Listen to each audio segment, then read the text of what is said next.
One of the main joys of running an independent practice is the autonomy to provide patient-centered care and develop strong relationships with patients over time. However, alongside the art of medicine is the business of medicine, which includes the billing practices that form the financial backbone of any independent practice. This means that having a healthy revenue cycle is critical to continued successful operations so that you can ensure you're getting paid what you're owed as a provider of high quality care. Having said that, getting paid often comes at a high administrative cost that contributes to already high burnout. Clearly, there's a need for simplified and modern billing solutions for independent primary care. In today's session, we'll unpack some considerations when evaluating the right path to helping your practice get paid while minimizing administrative burden. Hello, and welcome to The Pulse, the Elation Health on-demand interview miniseries discussing hot topics across primary care, health tech, and the healthcare landscape. I am your host, Dr. Sarah Pasteur, family physician and Senior Director of Primary Care Advancement at Elation Health. The topic of today's interview is crafting an optimal revenue cycle strategy for your practice. Today's guest is a very special Elation expert who has navigated the complicated world of medical billing.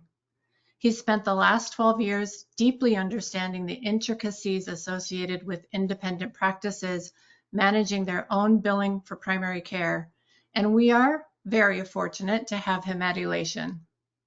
So without further delay, I'm very excited to introduce you to my friend and colleague, Fareed Taghvai, Senior Director for Partnerships at Elation Health. Welcome to The Pulse, Fareed. Thank you for having me, Sarah. I'm really excited about our conversation today. Great. Well, let's jump into our very first question. So when thinking about optimal revenue cycle and billing, what are some things to consider when determining the best approach to that billing setup for your primary care practices? Yeah, absolutely. Some of the things to right off the bat to consider, and probably the first thing is, how is your billing going to be managed? Will you be managing that in-house yourself? Would you look to potentially outsource that? And there's definitely some pros and cons to think about on both ends. Obviously, from an in-house perspective, you're going to have someone physically in your office, someone that's your employee that you would have kind of some oversight over. You'd be able to kind of have a little bit more transparency, if you will, kind of into your revenue cycle process, by looking into kind of reports and things of that nature. From an outsourcing perspective, there's definitely some pros and cons there as well. So, one, first of all, you don't have to worry about employee turnover. So your billing service will kind of keep going, right? Even if you were to have your in-house biller and say they were to leave, they're kind of constantly growing. As your practice grows, they can grow with you. So if you see a huge surge in your patient volume, if you add additional providers to your practice, they'll be able to kind of grow with you and scale as things go there. At times, depending on the setup, you may not have as much transparency as you would maybe into the in-house process, depending on the level of access they give you kind of to certain things. And then if you were to ever kind of bring the billing back in-house, there are sometimes pitfalls that you might run into as far as being able to transfer that data and having to start fresh. So there's definitely a couple things to kind of consider from that perspective. The other thing I think that's important is also coding. So especially as a physician that is maybe established and you have been working in, say, a hospital system or a group practice, you may not have been doing your own coding in those scenarios. So those groups may have people that are doing coding for you, especially too if you're just out of residency and you're starting your own practice as well. You may not have a lot of familiarity with coding, and there's a lot of benefits that can provide you. So number one, just making sure you get credit for the care you're providing. So as you kind of complete your documentation, understanding that that maybe the documentation here supports a level 4 office visit versus a level 3. And that's missed money opportunities for you, really, more than anything, if you're not coding at an appropriate level for your office visits. The other things are whether you can actually be bundling certain codes or not. You might run into situations from there. So definitely investing in either, say, an in-house biller that's a certified professional coder, using an outsourced billing service that has those services, or even for yourself as a physician, as you're starting out, if there's opportunities to maybe look into some coding classes, definitely something I'd recommend. And then the last thing, kind of speaking to that transparency and having a pulse, if you will, on your business, is really just that reporting and analytics. So as a physician owner, it's incredibly important for you to kind of understand the business side of your practice, and being able to really understand leading indicators of whether you're trending positively within your practice from a cash flow perspective, or if there's potential areas that really could snowball into issues for you. And so having a good understanding of that is important as well. Yeah, I love all that. And I imagine that, there's a certain ROI analysis and, cost benefit that we're looking at when we are hiring our own person to work in-house. They're taking up space in my practice.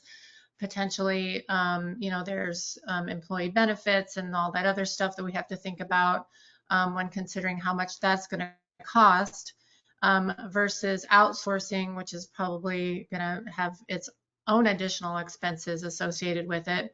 The intangible thing for me is having that coding partner.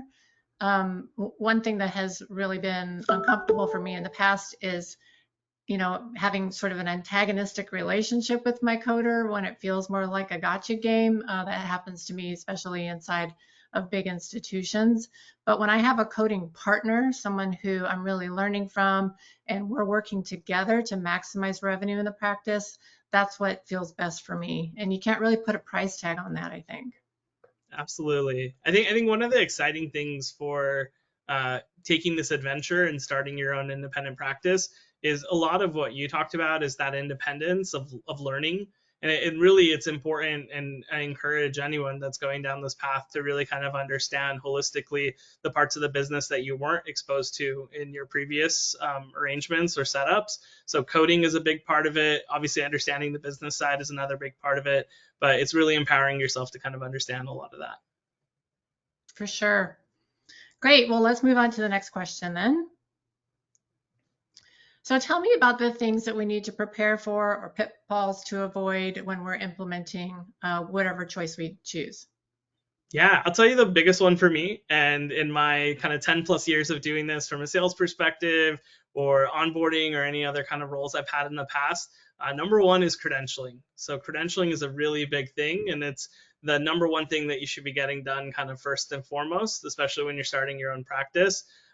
So obviously, as someone coming out of residency and kind of starting your own, deciding to go the path of starting your own practice, you have to complete the credentialing process. So it's maybe a little more obvious on that end, but often I think for those that are coming from a hospital system, coming from a larger group practice, and kind of going on their own, sometimes we forget that just because I have an MPI, just because I'm a physician that's been seeing patients, you do still have to go through credentialing, and that credentialing process, can take anywhere from 30 days, but in most scenarios can be 90 to 120 days.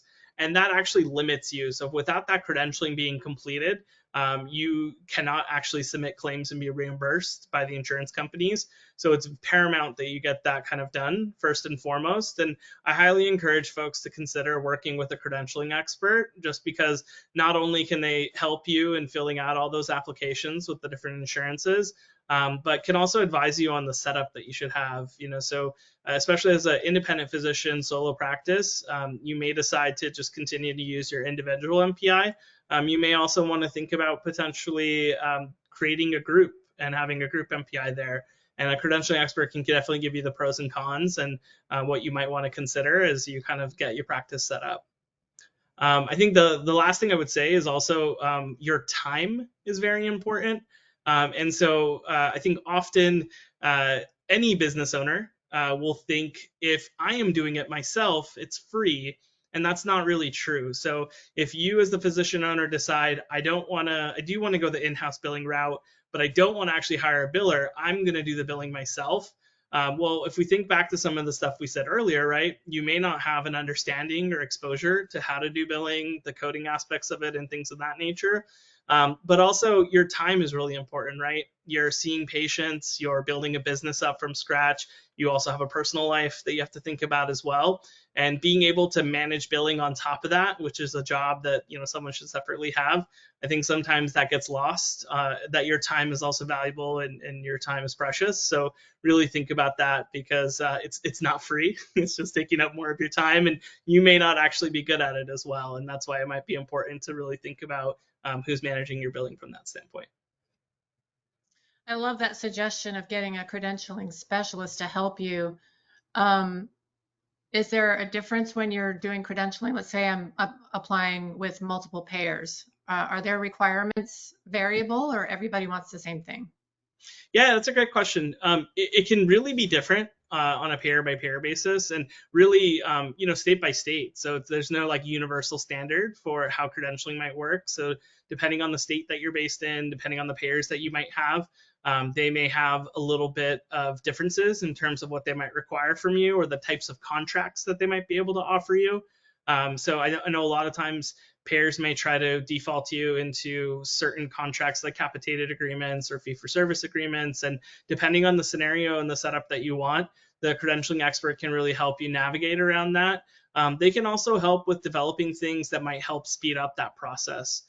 So sometimes a lot of the documentation and the things that the insurances might ask for or require, they can ensure that kind of your application is set up to be successful, and so that it gets approved the first time. Because one of the issues too is if you get denied for any reason, you have to start all over again, and that we talked about that timeline that it might take, and that starts the clock all over again. So that credentialing specialist really comes in clutch. You need that person. Absolutely, it's worth every penny. So I highly recommend that. Awesome. Okay, great. Let's go on to the next question. What should practices look for to help them work more efficiently? Yeah, so I think the biggest thing, especially with independent physician groups, smaller physician groups starting out, really think about automation. So, what levels of automation will this platform provide me? So, one of the things to think about is obviously like real time eligibility is incredibly important. So, that being automated for you, it running in advance of your appointments, not something that you have to manually go and check yourself, is really important. And the reason I bring that up is it's incredibly difficult having to chase down your patients once they've actually left your office for things.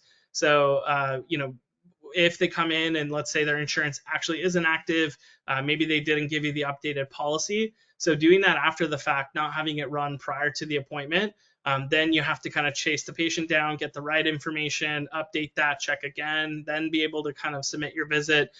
It all can put delays into you getting reimbursed, but also could put you at risk at not being reimbursed at all. So just things that will help you kind of automate, both in terms of the visits, in terms of surfacing risk areas for you, so kind of flagging those claims that you should be looking at, or really making you able to kind of see some of the areas you should put your time and focus on from a billing perspective, are also really important.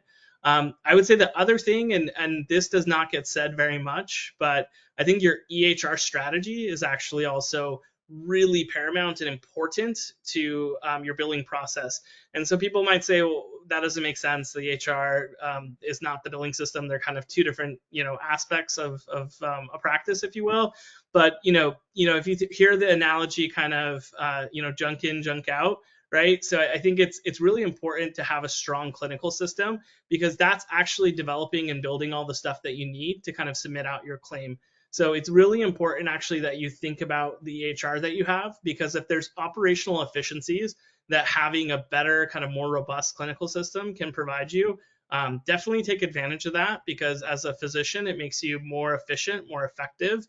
But also it can really hopefully start flagging and risking the things that downstream may become issues for you as you kind of start billing. So we've talked a little bit about coding. Coding is one example there. So a lot of EHRs and maybe even billing system will surface some of the things that you might want to think about or correct prior to submitting that out. And so if you have a higher quality visit note completed that's about to get sent over and billed out, that's going to reduce the chances that you get a rejection or a denial potentially, which is great because it's less touches for you and also allows you to get paid efficiently the first time. Yeah. So you can't bill for it unless you code for it, and you can't code for it unless you document for it. And that documentation burden is the thing that can be so overwhelming and burdensome in the delivery of clinical care. And so having an EHR system that automates a lot of that, that helps you with your documentation, makes those things easier to support the coding, which supports the billing, helps you get paid better. Is that what you're saying?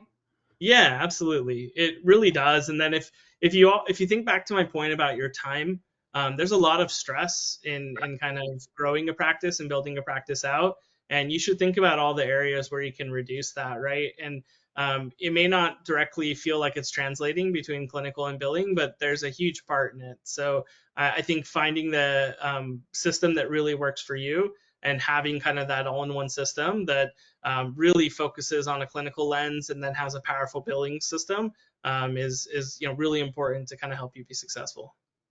Oh, so you said all in one, and maybe you should say a little bit more about that, because I know there's lots of billing systems out there and lots of EHRs out there. So are there challenges that you face if you don't have all the same system, or does it matter? Yeah, I think it's a really great question. So I mean, if you think about it, everything as far as the market, everything that you know for the most part are really actually legacy billing systems. If you think about it, so billing has been around much longer than the electronic health record. So a lot of kind of what's been out on the market started as billing and then started shifting their focus to clinical. As the incentives started coming out in the early 2010s to kind of move physicians more to the EHR systems. So their approach is always rooted in a billing standpoint. Where I think if you think about some of the newer kind of clinically focused systems, right, they have an inherent kind of focus on the physician outlay and the clinical outlay, and then have kind of brought in billing. And that's one example of like something that Elation has done more recently is our focus has always been clinical, and now we've kind of driven and added in the billing side to kind of create an all-in-one system. More broadly speaking, though, I do think it's always important to have kind of an all-in-one system. For one thing, it means that one person owns that entire experience for you. So your entire user experience is not fragmented by two different people, right? So there's the clinical side and then the billing software that might be something completely different and has a completely different system. It has one person that you're accountable to, so it definitely creates less overhead for you, not having to kind of deal with two different support departments and two different people from that perspective. And then naturally, like I mentioned earlier, everything flows from one side to the other, and it's just a lot more natural to kind of figure out and be efficient within the platform, as well as having that reliability and trust that one person will kind of take care of you. I think in terms of kind of the two system approach, which sometimes people say they call it like the best of breeds approach, or there's other analogies that they kind of put out there. You can be successful in that regard, but sometimes the things that you have to worry about is the overlapping support, like we mentioned, as well as data integrity potentially. So if there's integration issues or some stuff might duplicate or overwrite, those could be potentially things that you might run into with kind of the two system approach as opposed to kind of the one system to have. Yeah, I hear that from our practices that I talk to all over the country, that you can't really underestimate the cost to your practice of that additional administrative burden and hassle factor that comes from an integration that doesn't quite work well. Because then you wind up having to do a lot of rework and fixing things, and that is such a headache. Okay, last question for today. So what metrics should you consider measuring for revenue cycle performance? Yeah, the couple that I would really call out, so two are kind of related. So one would be outstanding accounts receivable. So outstanding accounts receivable is all of the money that you have outstanding by insurance and then by patient. So sometimes they're combined. Often they're more effective to look at as two separate things, just because you need to get a response back from the insurance till you kind of bill the patient, unless they're like in a cash pay model. And then specific to the accounts receivable side, the really important piece is what is the percentage of your accounts receivable that's over 120 days. And so typically you're looking for something that's in the single digit percentage, so less than 10%, or maybe between 10 and 15%. That's still a pretty healthy or decent amount. The reason we call that out specifically, the 120-day, is the longer it takes for you to get reimbursed by the insurance, the more at risk you are from actually being able to collect that money. And that 120-day percentage, why you want that as low as possible, is exactly what I just said a second ago. Because it's more risky, if you have a higher percentage in that bucket, it's very possible you may not be able to recover that money or run into issues from that perspective. Now, part of the question someone might ask is, how does any claim go 120 days without being paid? Why is that still resolved? It should be a pretty simple matter. Normally, yes, but you run into issues often with insurances. They might reject your claim, deny your claim. You have to turn around and refile that. The other area that's actually really important, and this doesn't get talked about a lot, is you get no response claims. So no response claims are effectively where you've submitted the claim, but for one reason or another, the insurance has conveniently forgotten that you submitted it and they have not responded back to you. And unfortunately, that puts burden on you as a practice to follow up with them and figure out why exactly you haven't gotten a response back on that, and then to actually respond back and be able to refile your claim. So if we think back to your kind of in-house versus outsource predicament, and really on the in-house perspective, thinking about actually having help and not trying to manage that yourself, this specific area, the accounts receivable, the no response claims, are going to be the area where having someone dedicated to doing that follow-up for you is incredibly important. Because imagine again, if you're a solo physician, you're the front desk person, you're the office manager, you're the physician, you're the biller. How are you going to be able to manage all that by yourself?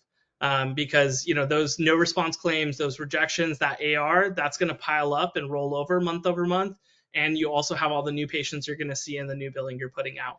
So that's why it's really important to have a great grasp of your accounts receivable and claims that you have not gotten a response back on. Absolutely. You want to make sure that you get every dime that's coming to you. Absolutely, 100%. Awesome. Well,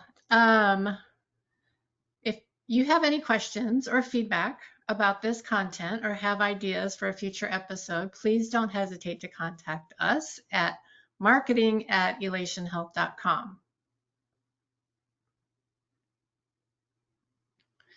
Thank you so much, Fareed, for sharing your expertise with us. It was truly a pleasure to have you on the show. And thank you to all of you who tuned into our discussion. We're so glad you're here. To learn more about Elation Health, please visit elationhealth.com. To access our webinars and Pulse episodes, visit elationhealth.com/resources/webinars. All other inquiries go to marketing@elationhealth.com. Thank you.